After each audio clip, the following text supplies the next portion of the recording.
The smoke alarm screamed at 3:07 again, and the room was cold, and ash was falling onto my pillow.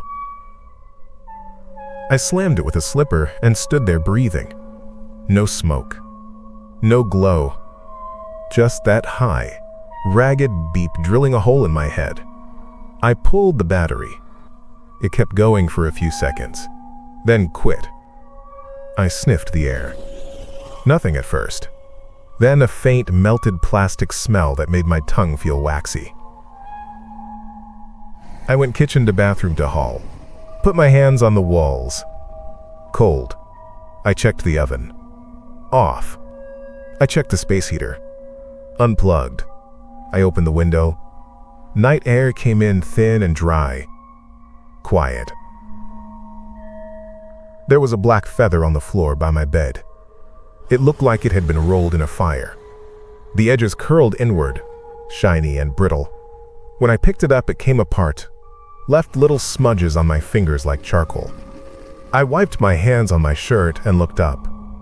There was a scorch mark on the ceiling above my bed, 2 arcs side by side like someone had pressed a big pair of wings up there. Not huge, just the size of my open hands. Brownish at the edges, darker in the middle. I stared at it for a minute and laughed, because what else do you do at 3:15 in the morning with a soot feather in your hand and your ceiling looking like that? I got a sponge and some dish soap and tried to scrub it. It lightened but didn't go away. The feather left little crumbs on the sink. I didn't sleep after that. I made coffee at 5 and watched the numbers on the stove clock roll by. When the sun came up, I told myself it was a wiring glitch. I told myself maybe the neighbor smoked and it drifted over. It was easier to say that than think anything else. I work nights at a used bookstore 2 blocks away. Paper Moon Books. The kind of place with uneven floors, and a cat that only sits on the expensive first editions. I love that place. The smell, the bell, the way regulars whisper like it's a church. That morning I showed up after opening, eyes gritty, and told Nadia about the alarm. "Maybe your batteries are old," she said, snapping a rubber band off a stack of paperbacks. "Or the new ones are bad. Happens." "They were new," I said. "The plastic smelled like it melted." She wrinkled her nose. "Ew. Get the landlord to look at the wiring. Also, did you hear about the old church out on Willow?" "What about it?" "Burned last year.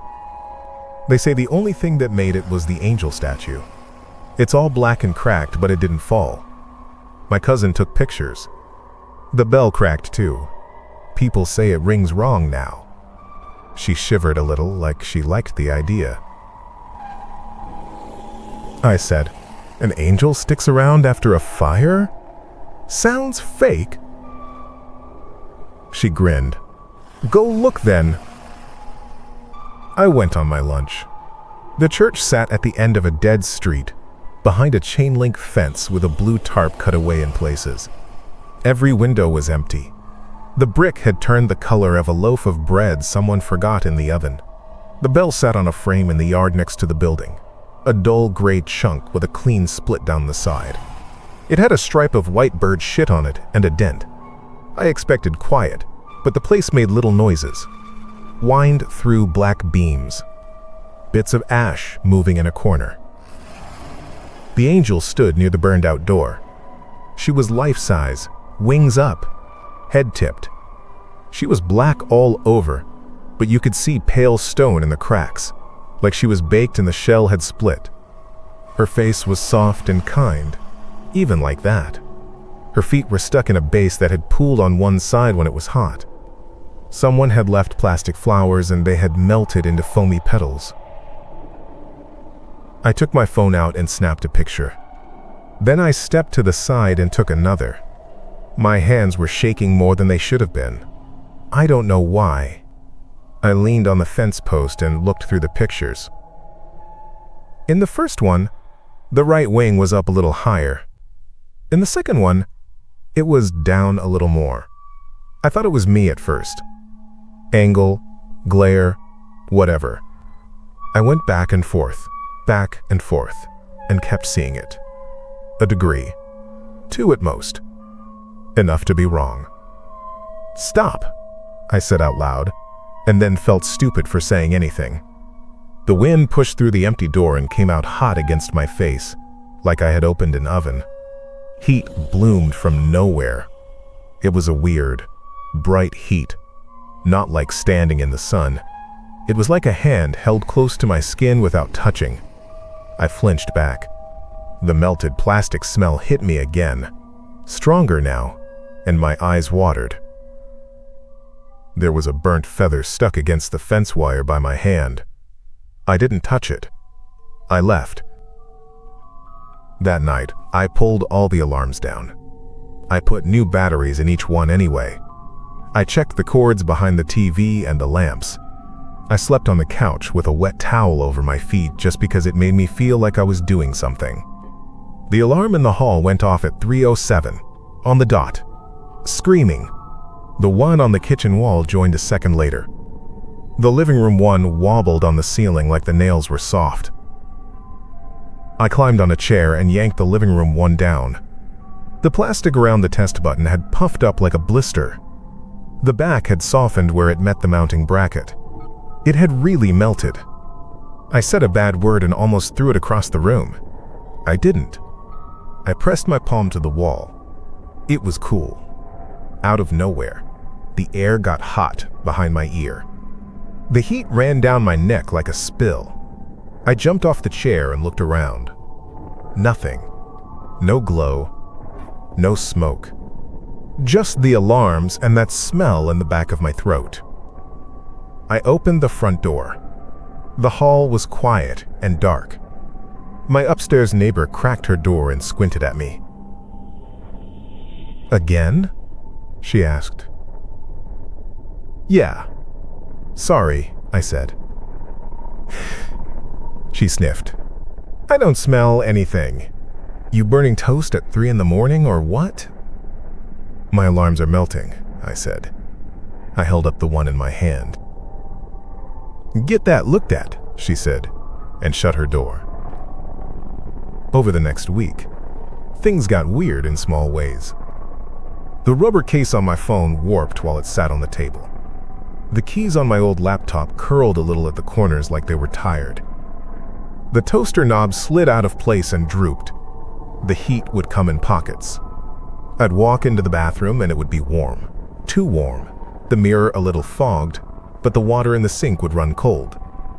I found ash footprints one morning. They led from the front door to my bed. Barefoot. Small. They stopped at the side of the mattress and smudged the sheet. I slept with the lights on after that, like a kid. When the alarms shrieked at 3:07, the wing mark on the ceiling deepened, like it had been pressed there again. I told myself it was in my head. I told myself I should move. So I did. I boxed up clothes and dishes and books and took a short lease on a studio 2 neighborhoods over. New building. New smoke alarms. I hung a cheap print over the bed so I didn't have to look at the ceiling.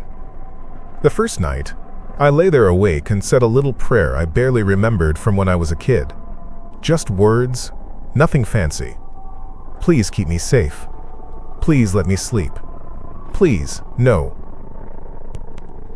At 3:07, the alarm in the hall went off. It was like a joke. I started laughing again because I couldn't think of what else to do. The air next to my hand got hot. A feather fell on my pillow. A new one. Black. Hard. A little curl of ash. I sat up fast and the print over my bed slid on its nail. Behind it, the paint was browned in 2 long arcs. "Okay," I said. I got up and went to the sink. I filled a bowl. I don't know why. It felt like a thing to hold. I texted Nadia. It followed me. Her typing dot started and stopped, and then she called. "Come stay here," she said. "I have a couch." "I don't think it matters," I said. I told her about the burned church, the pictures, the statue. She listened. "You think it's from there?" "I think it's about there," she said. "We saved clippings when it burned. Bring coffee and I'll show you. The bookstore basement smells like wet cardboard and dust." We sat on the floor with a box between us. Old papers and flyers and a waterlogged yearbook for a school I didn't know. "Here," Nadia said, and handed me a folded piece of newspaper. The photo was grainy. The old church was whole, cross on the roof, benches out front. The story was about renovations. I set it aside. The next one was a soft color photo of the church burned out, smoke coming up. The date matched what she'd said. The headline was about a firefighter hurt. The next one down in the pile was older, different paper. A big headline: "Local woman dies saving children in house fire." There was a photo of a woman with tired eyes and a smile like she was looking up. Her name was Mara. The story said she had volunteered at the church. It said she had gone back in for the last child and not come out. There was a quote from a kid about a lady with her angel hands who pulled them out. There was a list of addresses. She had pulled kids from 3 houses on that block as the fire spread. One of the addresses was my old street. I felt my stomach drop out. "What?" "What?" Nadia asked. I put my finger on the numbers. "This was my house," I said. "I was 5. The microwave started it. My mom told me that. I don't remember much. I remember hiding under the bed. I remember heat on my face, feathers on the floor. I thought that was a dream." "Did she get you?" Nadia asked. "I don't know," I said. I tried to pull it up. A hallway with the lights off. The sound of a clock. My dad yelling my name from outside in a voice I had never heard before. A bell in the distance. Once. Dull, not bright. A hand pulling at my shirt. I had a burn on my shoulder for a while after, small and neat, like a stamp. I always thought it was from a doorknob. Nadia touched the edge of the paper. "They made the statue after," she said.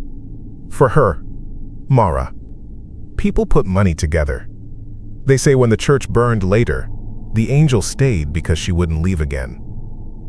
We sat there with the box open like a mouth between us. The building creaked. Someone upstairs dropped a book and it sounded like a door slam. I thought about wing marks.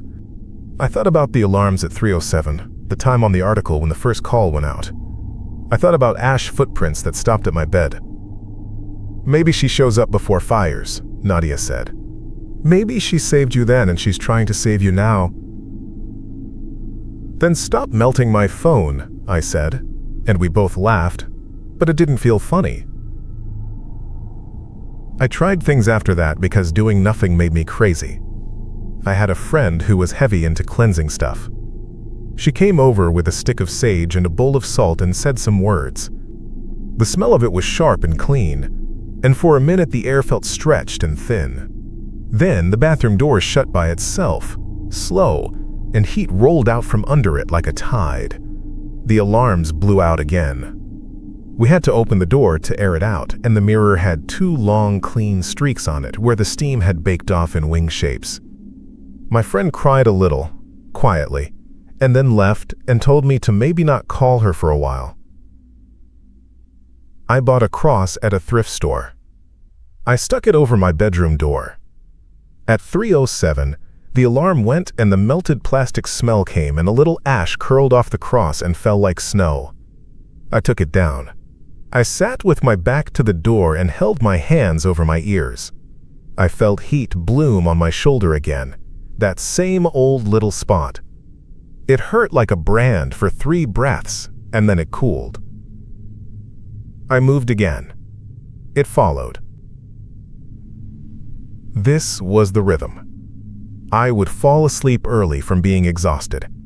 The alarm would split the night open at 3:07, Heat would bloom in rooms I wasn't in. I would find new charred feathers. Ash footprints would come and go. The wing marks would show up in new places. The shower wall, the inside of my closet door, the ceiling of the hall. And every time, I would feel, without seeing, that someone was there. Not someone. Her. Like if I turned quick enough, I would catch the edge of a burned skirt, a hand raised, a cracked face. But when I turned, there was nothing but a smear on the air, and that bell sound far away, wrong, as if the metal had split. It broke one night at the bookstore. We were closing. It was raining hard, and people were stuck inside pretending to browse so they didn't have to run to their cars. A book club had a late meeting in the back. 8 of them. Old ladies in rain boots with cookies in a tin. They'd been coming for years. They'd brought me into it, even though I was the one who locked the door. We wrapped up around 9. I went to take the trash out. The alley was a river. Water ran under the green lid and made a sound like frying. I got soaked in 10 seconds, so I cut it short and went back inside. I stood by the front counter wringing out my sleeves while Nadia counted the drawer. We were talking about nothing when the alarms on my phone and the alarms in my head and the memory of all the other alarms braided together without sound. It was 9:07. Not the time. Wrong. I checked my phone anyway. Then I smelled it. Melted plastic. Not from my place. From under the floor. From the office over the back. A heat bloom rolled through the air like weather. It made the hair on my arms lift. It was empty and hot at once. "Do you smell that?" I asked. Nadia stopped counting. "Like the toaster?" she said. The light flickered. Once. Twice. The bell on the door rattled, a dull rattle like it had swallowed something. The cracked bell sound came then. Not real, not in my ears exactly. A single broken note from far away that made me feel 5 years old and small and sure I had screwed something up. The air in the children's section went wavery, like heat above a grill. "Everyone out," I said. "Now." "Is there a fire?" one of the book club ladies said. "I don't know," I said. "Outside." "We have to go outside." My voice came out louder than I meant. The ladies stood. One of them picked up the tin of cookies. "Leave it," I said. And then, "Sorry, because I heard myself." Nadia grabbed the keys. She tried the back office door. It was locked. She swore. "The key is sticky," she said, shaking it. The knob bent under her hand, and a little smoke curled out and vanished. The heat hit like a wall then. The bloom became a push. It came from the back office, up under the door, up through the old wood, a thing too big for the room that was in there. I could hear little pops. Plastic somewhere. The rain made a hissing sound outside. The lady with the tin froze and went pale. "I'll get outside," I said. "Call 911. Get them out." I didn't feel brave. I felt stupid and shaky.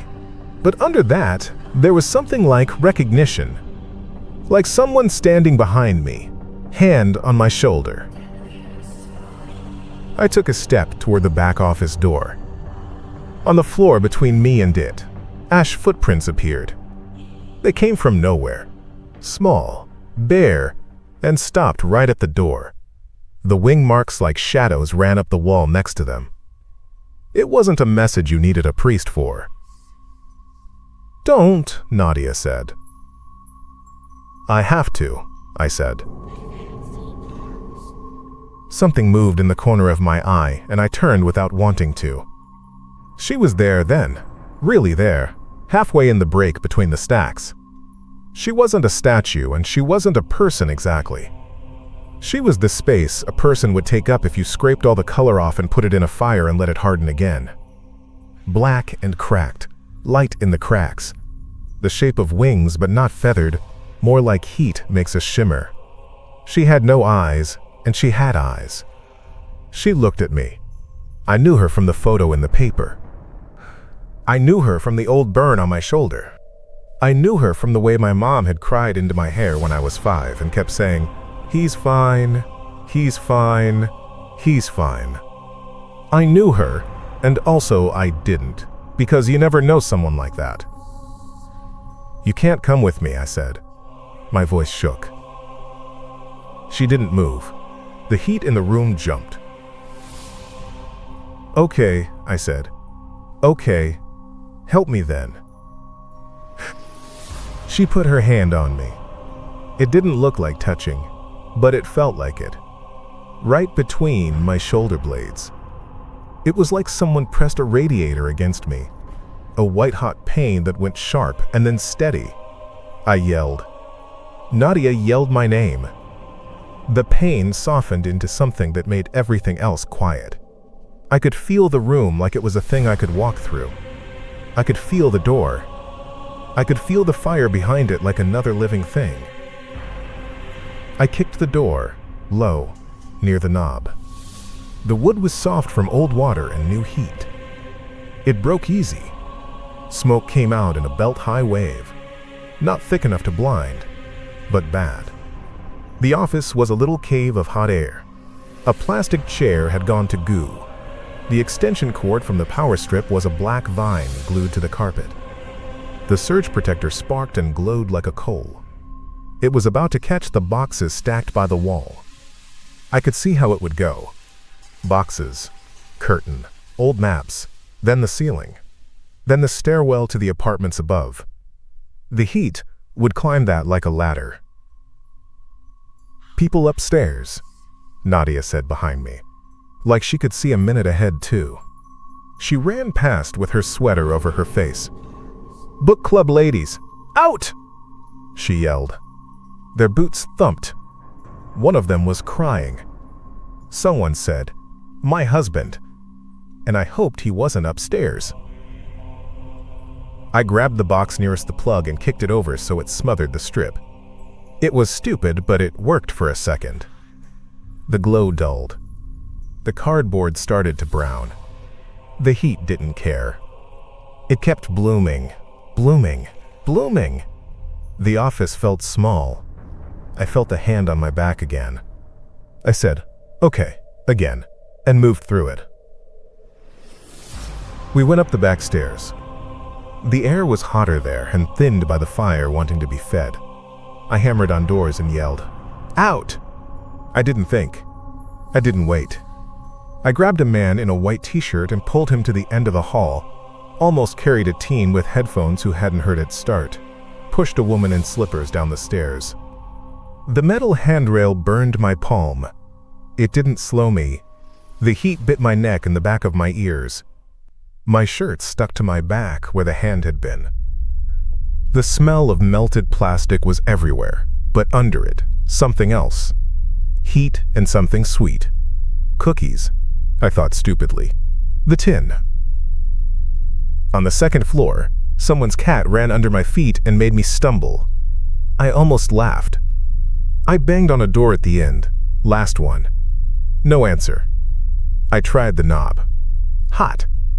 I backed up and kicked it. The wood gave. Inside, a little boy sat on the bed with his hands over his ears.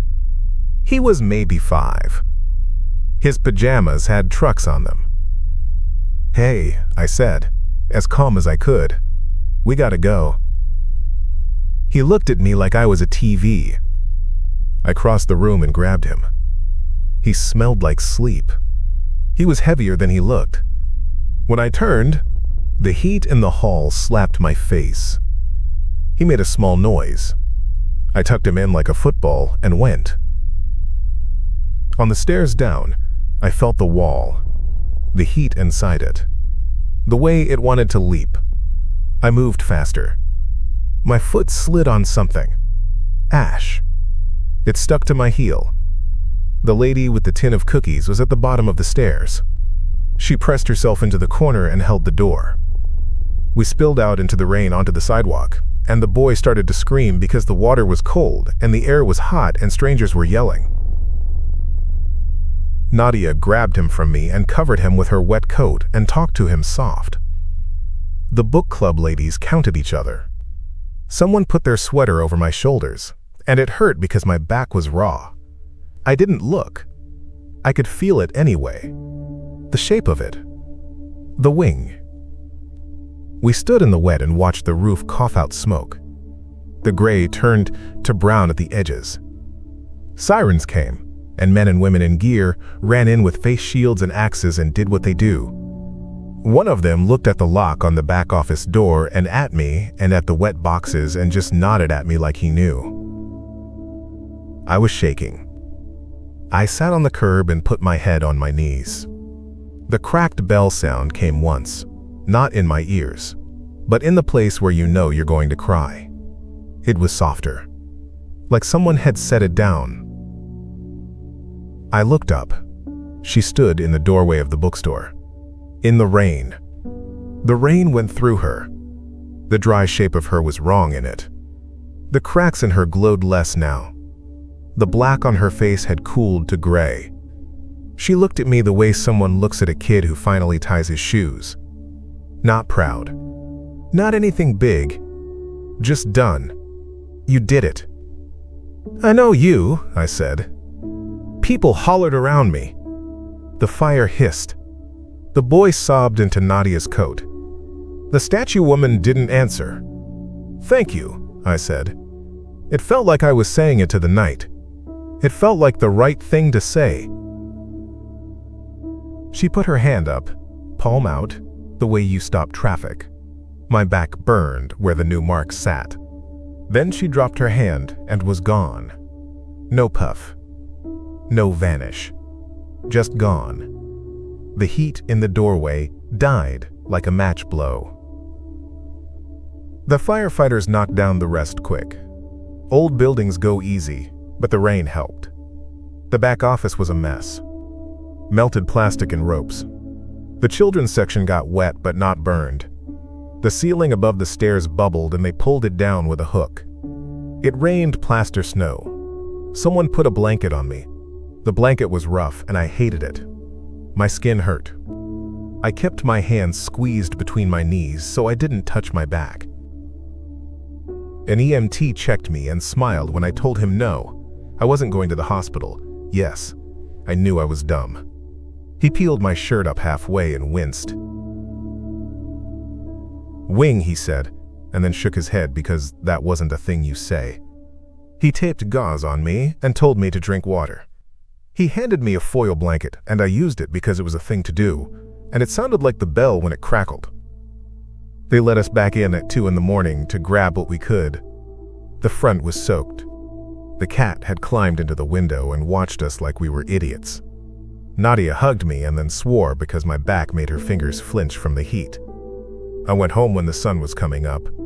I took the stairs slow.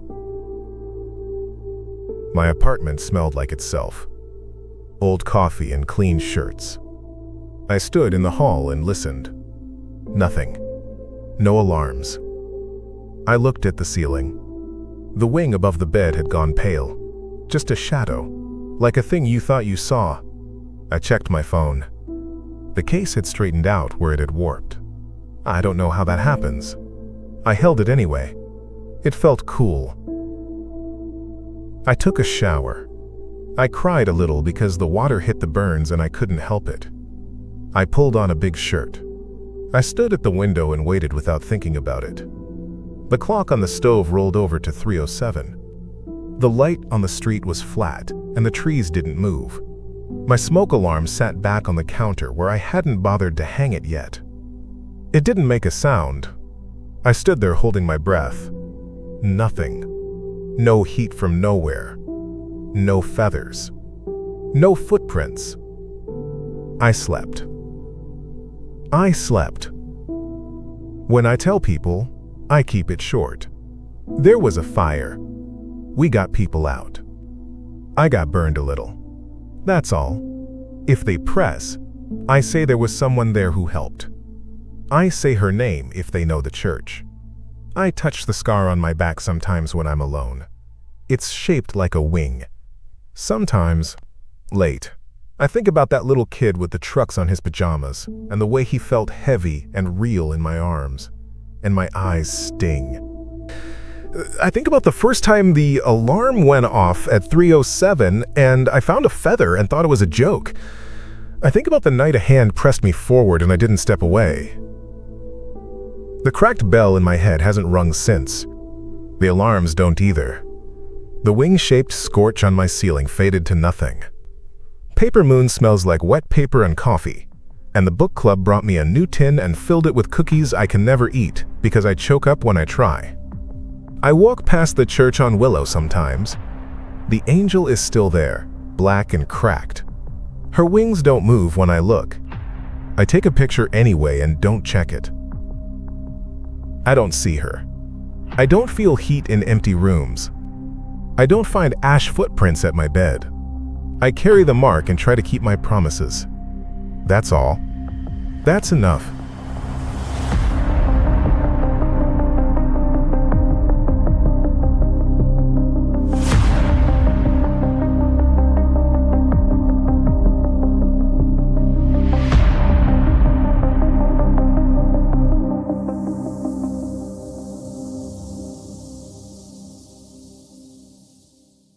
I hope you enjoyed that story. If you did, go ahead and hit subscribe. I've got plenty more coming. Give it a like if it sent a chill down your spine. And, of course, there's another one you can find on my channel. See you on the next one.